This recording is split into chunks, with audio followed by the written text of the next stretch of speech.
Here again. As we move forward in the essence of success, this section is called Using Courage to Achieve Success. How to live life on faith.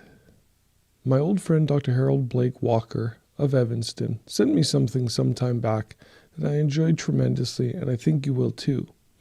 He wrote, "We live by faith, or we do not live at all. Either we venture or we vegetate. If we venture, we do so by faith, simply because we cannot know the end of anything at its beginning. We risk marriage on faith, or we stay single. We prepare for a profession by faith, or we give up before we start. By faith, we move mountains of opposition, or we're stopped by molehills.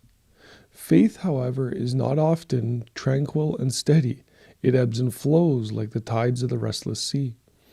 Normally, like Browning's bishop, we are forever exchanging a life of doubt diversified by faith for one of faith diversified by doubt. Yesterday we began the day with confident hope, with trust in its promise. Last night, perhaps after a trying and troublesome day, we were beset by doubt and anxiety. We grope and fumble in search of certainty, wishing we could escape the doubts that haunt us.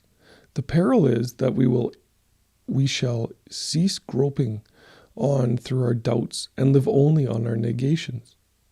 What we need, you and I, is faith strong enough to bear the burden of our doubts. No man ever drilled an oil well without being troubled by misgivings as the drill chewed downwards towards producing structures. But only a fool would cease drilling halfway to the hoped-for pool.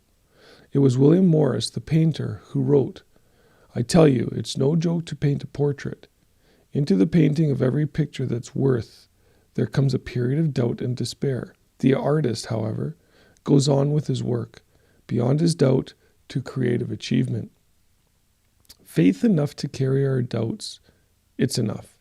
Perhaps it's all we can manage when fears assail and doubts annoy. Maybe we can do no more than grope on through our uncertainties, pursuing the enterprises of our lives in a grim trust that the end will justify the struggle. If, despite our gnawing doubts, we can muster faith enough to take a single step on the road to where we're going, we are on the way to creative achievement. Every triumph of the human spirit begins with one step taken in faith.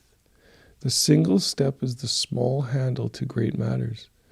No man or woman ever won a worthy triumph without faith to keep on and on, always able to last at least 5 minutes longer.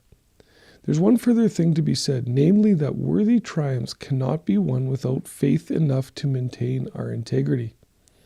One of the ultimate tests of faith is our capacity to go on, believing that somehow the right is the right, even when right is on the scaffold and wrong seems to be on the throne. All of the great ventures of our lives require faith enough to bear the burden of our doubts, so that we're able to take the first step in the direction in which we wish to go. Enough of faith to keep on going through struggle and strain, and to maintain integrity on the way. I like that. Yes, faith is the assurance of things hoped for, the conviction of things not seen, and we need to exchange a life of doubt diversified by faith to a life of faith diversified by doubt." This is a great little passage. I mean, it's the faith as much of a mustard seed will allow you to move mountains. It takes faith to go after the things that we love and desire. And, both faith and fear ask us to believe in something we cannot see.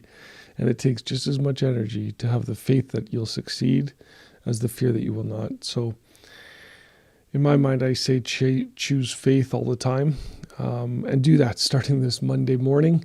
Have faith that you'll be successful in whatever you choose to take on. You guys all have an amazing week. I hope you had an amazing weekend, and we'll see you tomorrow morning. Take care, guys.